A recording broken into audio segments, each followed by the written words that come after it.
everyone. I'm Monica Lewinsky, and I'm joining you today on the Mental Health Coalition Instagram handle. Some of you may know that May is Mental Health Awareness Month.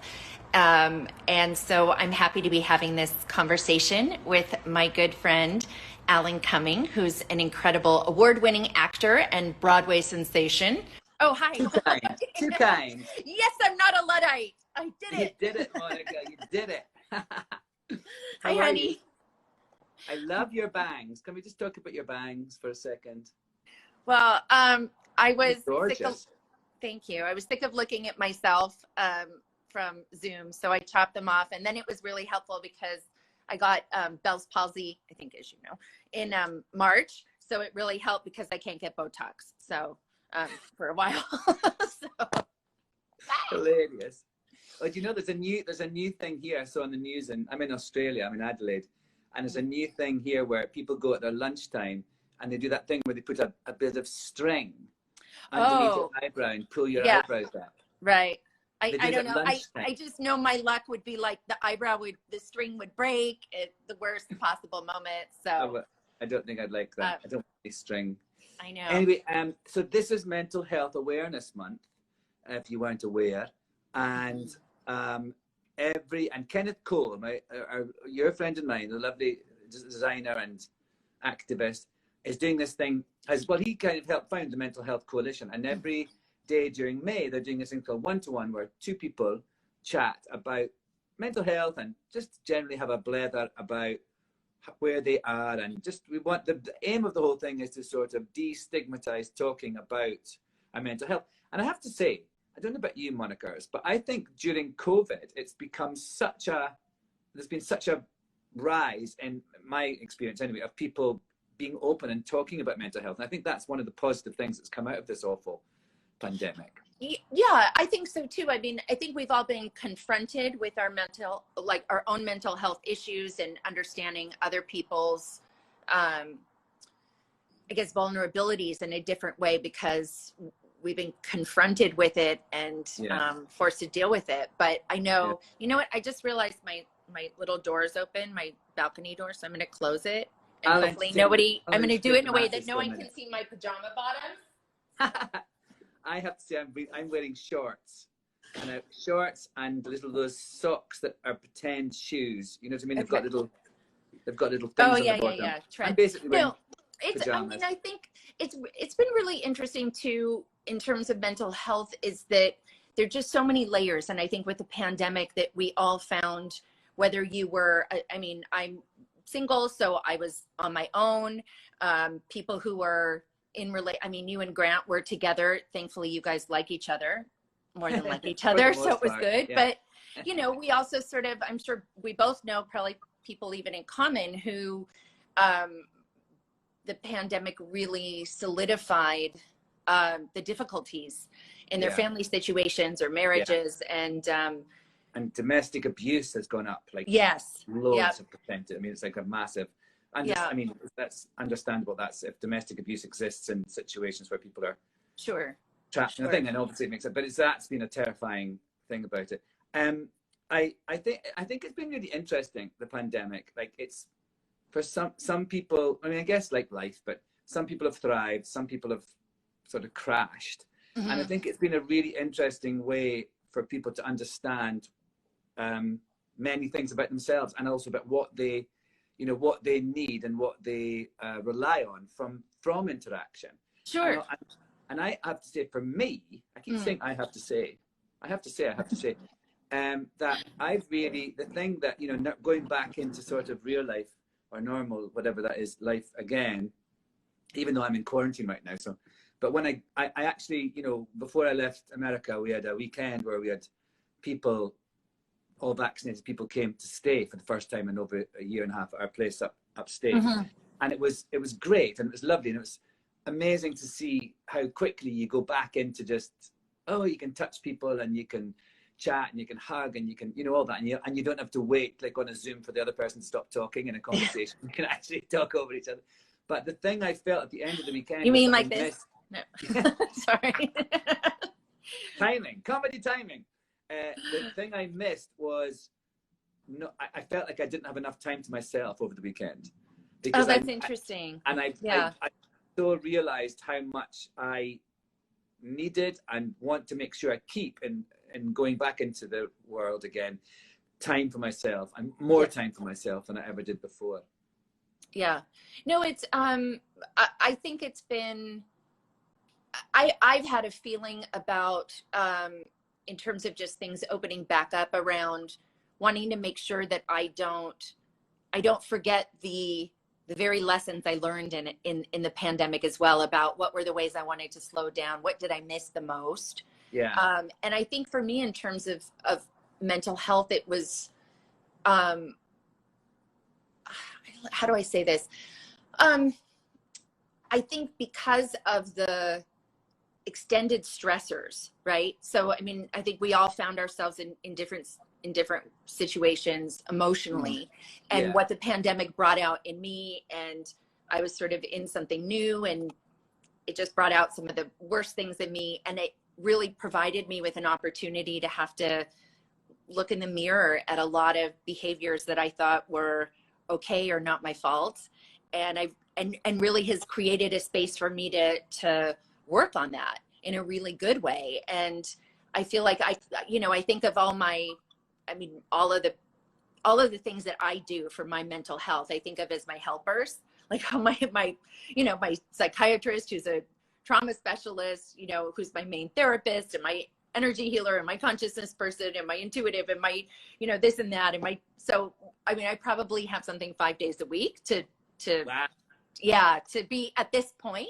But I think part of that has been in part because sometimes there's certain things that you can't, especially with trauma, you can't get to until you have these in vivo experiences, Yes. And so so I think for me, I feel really grateful, even though there was, it was painful at times. I feel incredibly grateful to have had these opportunities, to try to work on them and to change. So that you mean, like, because you otherwise mightn't have confronted these things.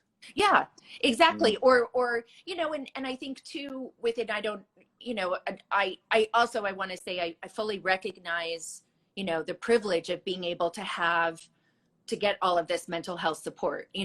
Those are it's sort of the negotiation I had to do with myself, in terms of this is what I have to do. This is what I had to do to go back into the public world, to kind of show up, to do the things I do. I have to do all these things. And I just had to accept it. Yeah, absolutely. But, sort of like I feel like I'm rambling and talking too long. So you talk. Not at all.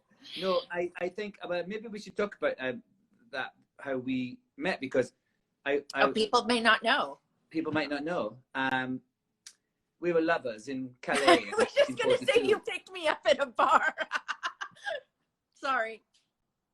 Someone asked us on Twitter, from our post, I'm not sure if you saw it, someone in response to my post about us doing our chat, asked if, I don't know if it was you or me, had been a hooker before. So probably me. Yeah, I said no, not me, maybe Alan, but yeah. So we met in 2000 20+ years ago. Yeah, isn't that over 20 years. I know. It's so crazy to say that. So and it was at a party given by our friend Glenda Bailey, who then was the editor of Marie Claire magazine, and she'd sent me to Paris to cover the haute couture shows. Such a hilarious idea. It was like one of these. I was like, "What? I get to go to Paris and go to all these fashion shows and go to parties and stay in a nice hotel?" And then she was like, "Yes, and write about you as a sort of your take on it all." It was fascinating. And then, an interesting, actually, I thought an interesting thing, just as a little sidebar, about sort of, what's the word, hypocrisy and sort of the patriarchy at work. And that, that everyone, well, just like thinking, these women, these very, very rich women who go to these shows, the haute couture shows, and they buy these dresses that cost hundreds and hundreds of thousands of dollars. They're all handmade and all that. But this one day, he said to me, "You've got to understand, Alan, I will never wear this. I will just keep it in my wardrobe and I'll look at it. It's like a piece of art." And I thought, gosh, isn't it? And they were getting criticized about the sort of, what's that word when you just, I can't remember, when it's like just a ridiculous amount of money for something. And actually, if it was a painting or a sculpture, nobody would do that. But because it was women doing it, and it was about clothes and fashion, I thought there was a really interesting hypocrisy going on there. Anyway, then when the article came out, Glenda threw me a party. Right. As well. So it was a win-win situation. And you came to that party because they'd done an article about you. And this was... I had been to I was supposed to be a guest editor, and then it somehow turned into an article about me that was sort of, so, I don't know. But then I still love Glenda. Me too. And then we met at the party, and I have a picture. We're both wearing green. I know. And it wasn't St. Patrick's Day. No, it wasn't. It was just and also just a bad. I don't know what I was. It was like something I'd borrowed from like. It was like an elf suit. Yeah, like a TV, a lady TV host from the 80s had like her jacket. I was big shoulder thing. Yeah, no, I didn't. But I mean, I remember actually one of the earlier sort of kind of deep connecting moments for me in our friendship was not long. It was like maybe within the first year of us knowing each other, and you sent me this really thoughtful and lovely email after having read Andrew Morton's authorized biography of me. Yes. And it was in a, still very raw time from 98. And I just remembered not only sort of being able to see your warmth, but feeling seen. I felt very seen by you. And I think that for me, that just allowed another layer of trust and truth to be between us, which, you're one of the few people I let say things like, get out of your own way. Monica, what the hell? That's interesting because I think it's sort of, when I met you, obviously I knew who you were and what had happened and what you'd gone through. But then and then we were starting to get to know each other, and I read that book, and it was like my new friend. It was sort of interesting, that thing of, which is an interesting thing when you're well known, that, I feel like I have Alan Cumming and then me, and I think that's a good way to sort of maneuver the whole thing of being this public figure for anyone.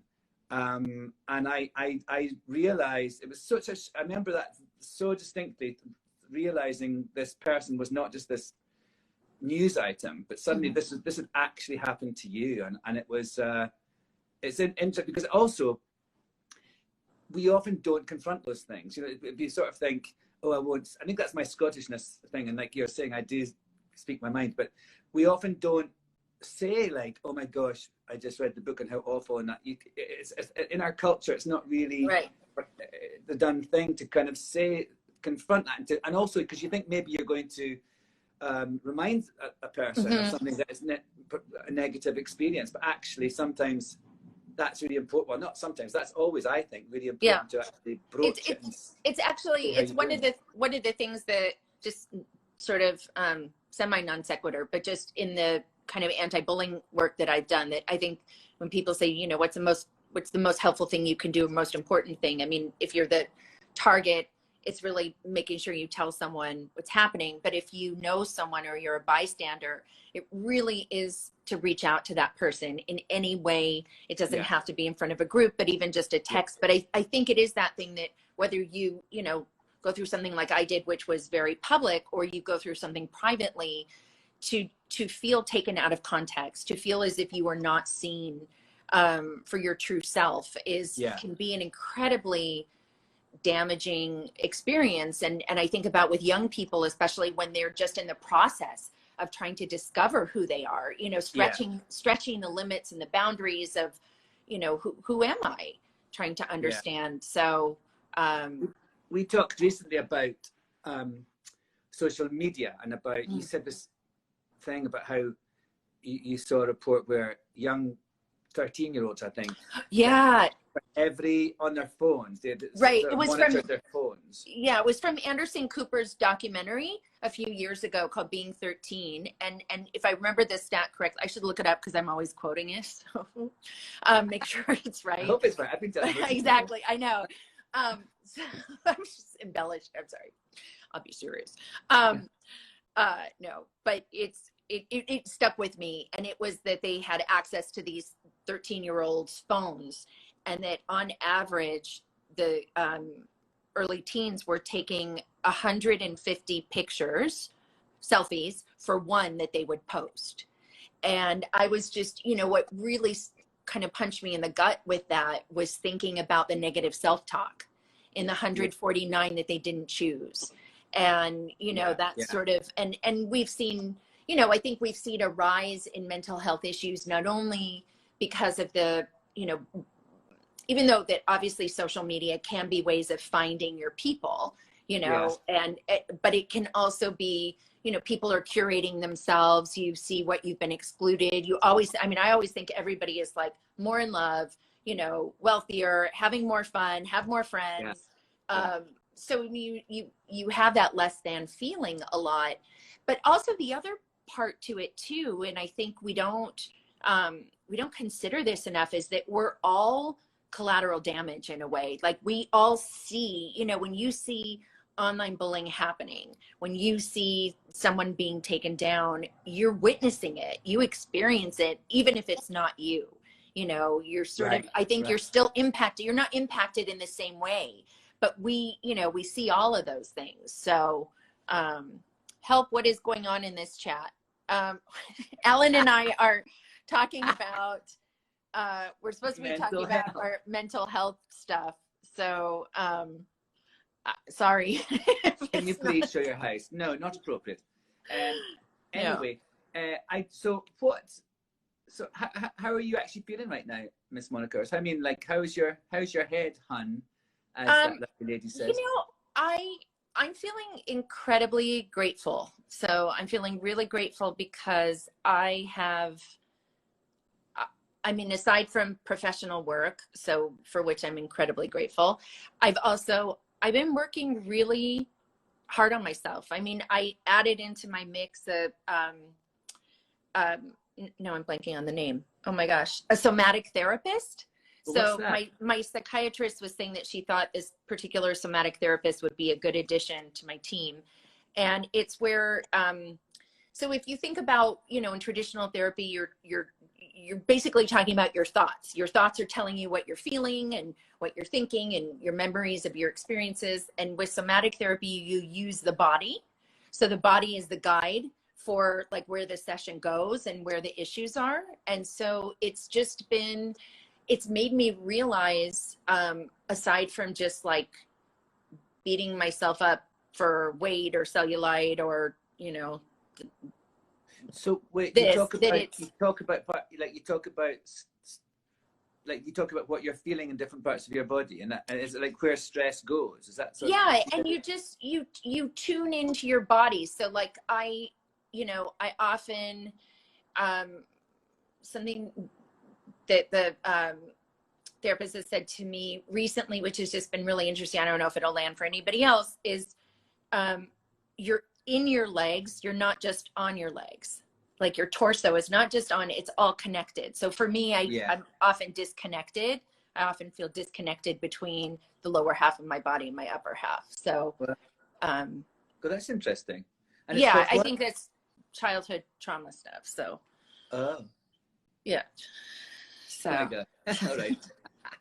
It's so interesting, you know. I was thinking about that, about dealing with trauma, like, and my new book that's coming out, ladies and gentlemen, which I'm going to send you. One of the reasons I wrote it is in response to my first memoir, because.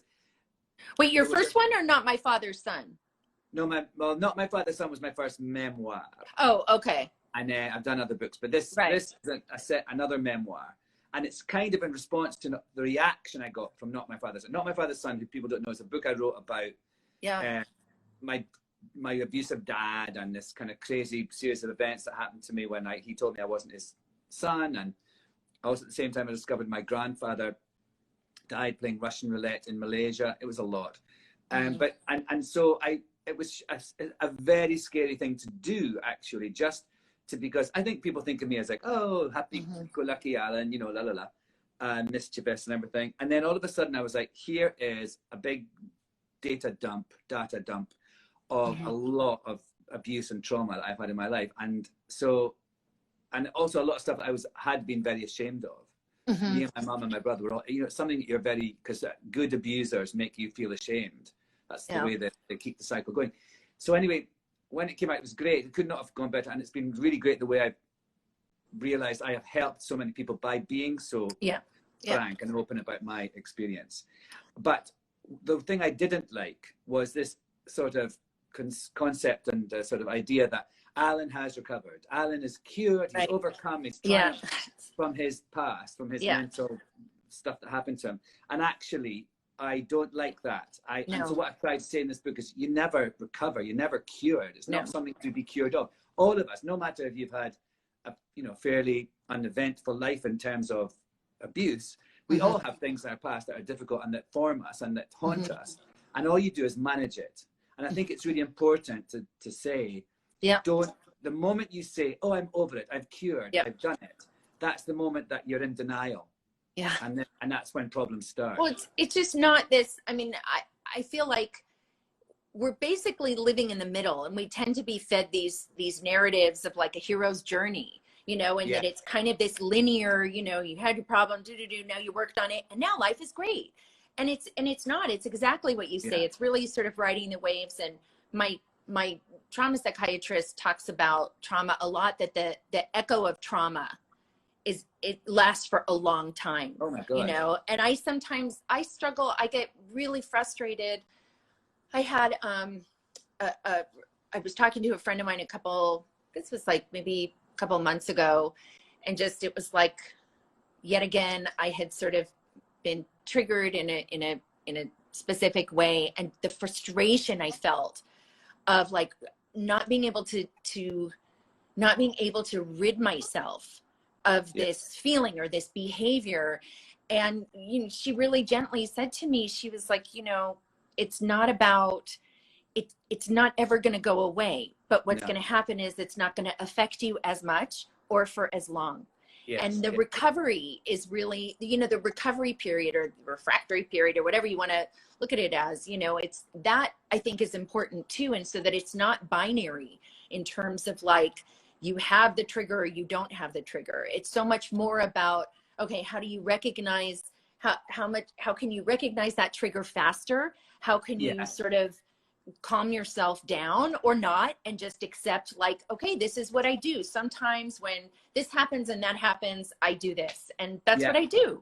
And it's going to keep happening, and it's right. Just something and don't shame yourself, because I think the self-shame, you know, is really again sort of thing. Yeah. But you know, you're talking about your memoir reminds me too that, and I don't know if you want to talk about this a little at all, but for a PSA that I did a couple of years ago for Anti-Bullying Month, we had a number of well-known people in it who were using names that they had been called when they were younger that they were bullied by. And your word, like in your name, was useless, Alan Useless Cumming.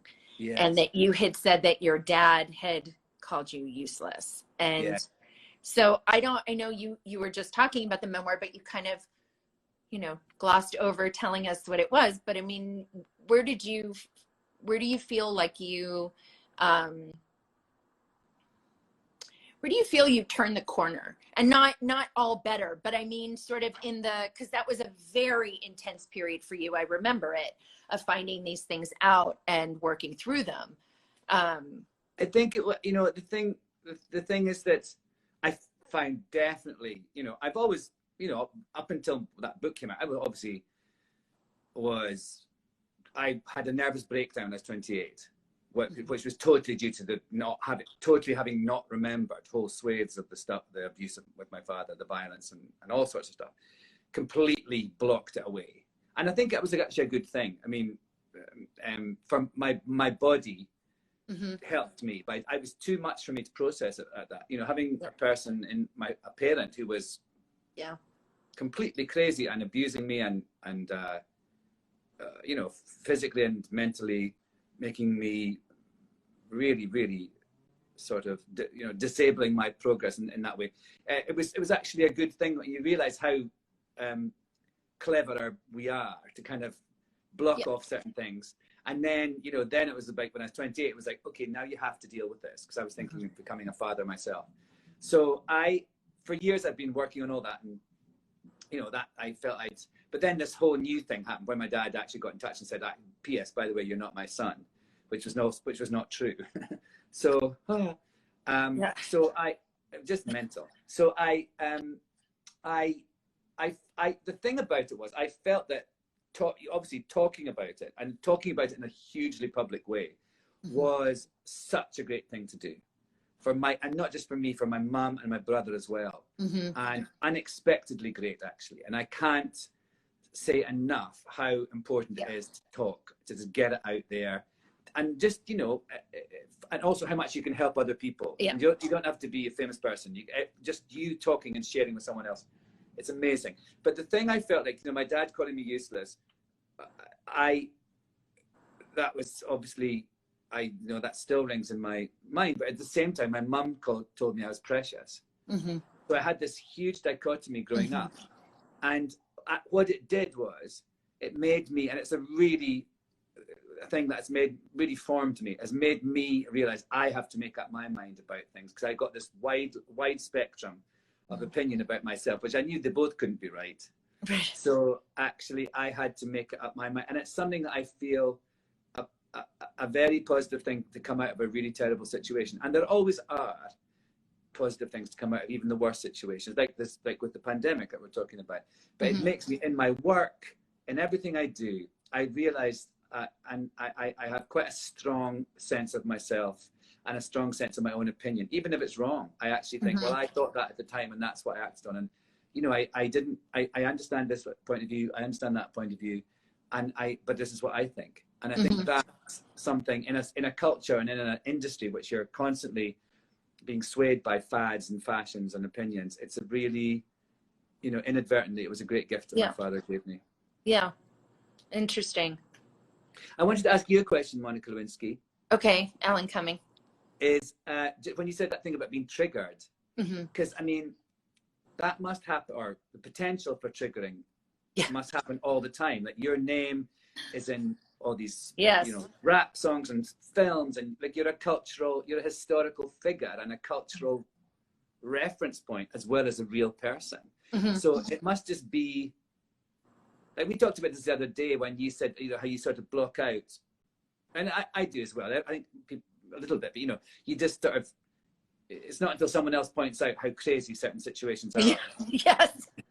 But it must be so much more constant for you because of, and I just wonder how you deal with that volume of it. Well, I guess that the first thing that pops in my mind is, just because the nature of this is public, what I don't do is I don't have a Google alert. So I'm very mindful of, but, you know, for a long time, and I don't, you know, I think one of the incredible benefits of the way things have changed for me the last few years is that my life has become about more than just that, and filled with more things, so that I'm less worried. People know me from my true self a bit more now. So I'm less worried if there's some stupid story, or there's like a hideous picture, that there's just, you know, there's a wider berth of information out there. So I you know, I think what can be really hard, I liken it, I mean, the two things I've likened it to are sometimes being like an ER doctor, because you'll be in the middle, you know, like I'm in the middle of a meeting on a project, and I get a text of, you know, actually when Linda Tripp was on her deathbed, and it's like, oh, okay, all of a sudden, you know, your whole world shifts in that sense, and you're completely changing. And I think too that there can be this, like, with PTSD, and I saw someone ask a question about EMDR, which I have done. So yes. Oh, you didn't like EMDR. Okay. EMDR was very powerful for me. So I always get this part wrong. Eye movement desensitization, reprocessing, or reprogramming, something like that. But it's you either use like you use eye movement or a certain tapping or sound. And the idea is like that we store trauma in the body, and so that there are ways to tap into that to release that trauma and reprogram your body. Wow. It's amazing. It's like, you know, you think of putting your traumas in a file folder, you know, being able to take them out of the folder, but it can be really the first time I did it, I wasn't so it was successful. It was very successful. So when I was in grad school, I was very stressed out. And when during grad school and in the year after, when I was trying to find a job, I couldn't go more than 3 days without thinking about the FBI sting that happened at the beginning of the investigation. That's like worst day of my life, pretty unpleasant thing to relive in your mind, you know, every 72 hours. So the first time I did EMDR was around that, and it completely helped me with that.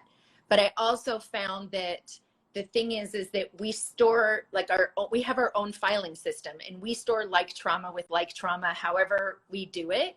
And so you can't, like, there were other things that were wanting to come up around that incident that had nothing to do with that incident. And I wasn't ready to look at those.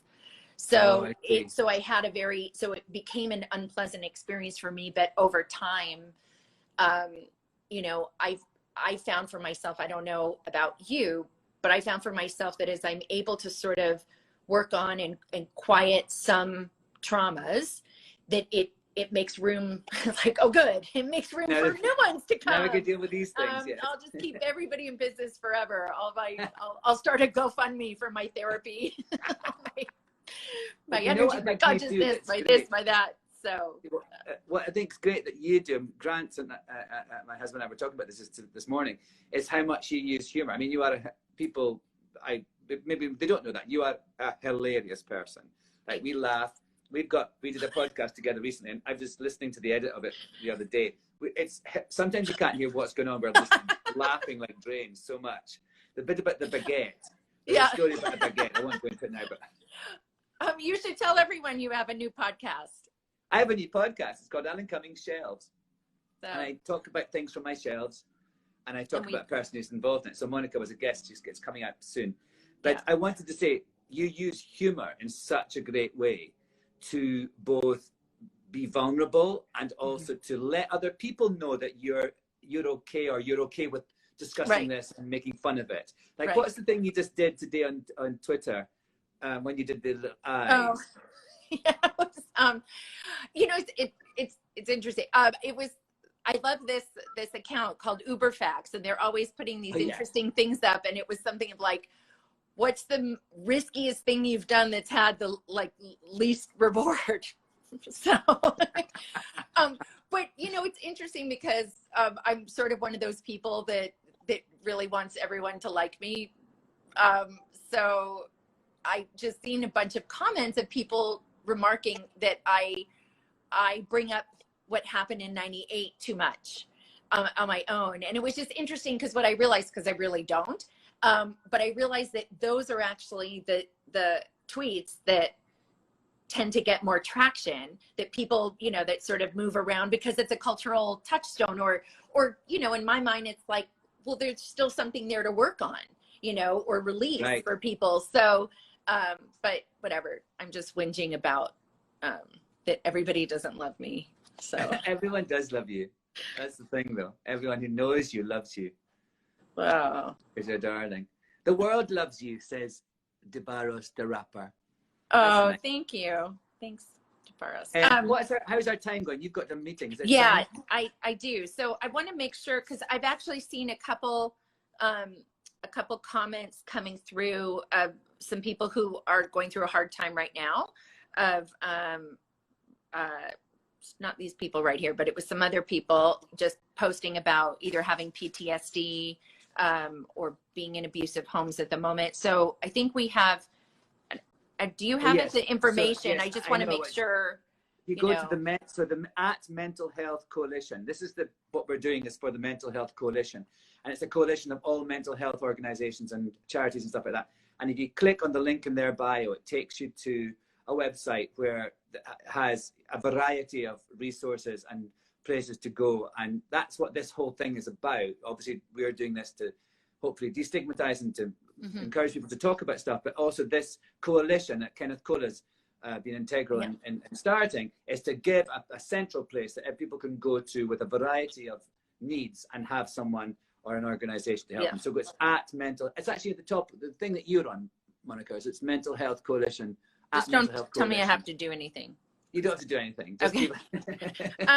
But people have to go there. The other thing that I posted this past week, because it was a different mental health day, I think. There was a day in the month kind of a thing, was, you know, I think too, just an understanding of how much people do. So, I mean, I've sort of referenced it a bit already in our chat, but I mean, I'm on medication.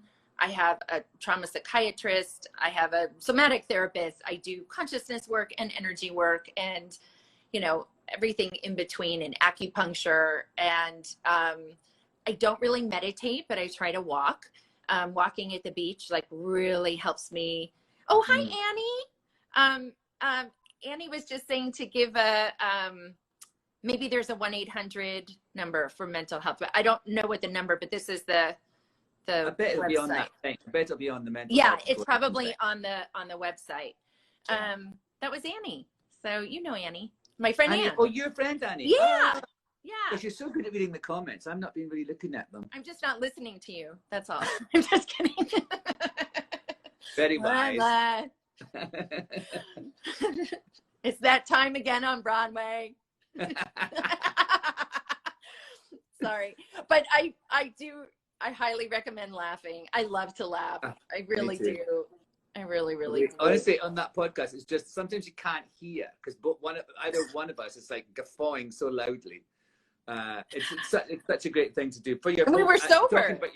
And we were sober too. Yeah, but it's also good that you talk about body work. Actually, the thing that releases in your body when you actually laugh. It's, you know, those things are really important. Yeah. I think it's really good that you mentioned that. The whole thing that we think about is just a thing in the mind. So, you know, stress goes to various parts of our body, and I always get really pissed off when I'm in a situation, a stressful situation that's not of my, you know, doing or making. I get angry about the fact that, you know, this is probably making me ill because some part of my body is going to be taking this, and it turns into something awful. Yeah, I just started. I think I'll say this, then you can have the last word. That I'd had a lot of people recommending this book called The Untethered Soul to me by Michael Singer. Yeah, and it was, you know, it was sort of, I've heard it over the years, but then I had kind of a concentrated moment of like, all right, fine, I'll read the book. And I couldn't get into it. And one of my friends who had recommended it said she had listened to it on a book on tape, which for nonfiction doesn't usually, I usually like to read nonfiction. Yeah. But this book on tape has been incredible. And I think it's really interesting, like when you're talking about, you know, the thoughts and making you ill, it really makes you question, you know, and recognize this idea of who we are is like a consciousness that has awareness. And we're the ones, because it's like, we're the ones who see these things. And, you know, I think it's great. You should listen to it on one of your... The Untethered Soul. I've got some time now. My 2 weeks exactly. of 14. You know what? I'll gift it to you. I'll send it to you. Oh, my love. Thank you so much. So you wrap up. You are a gift.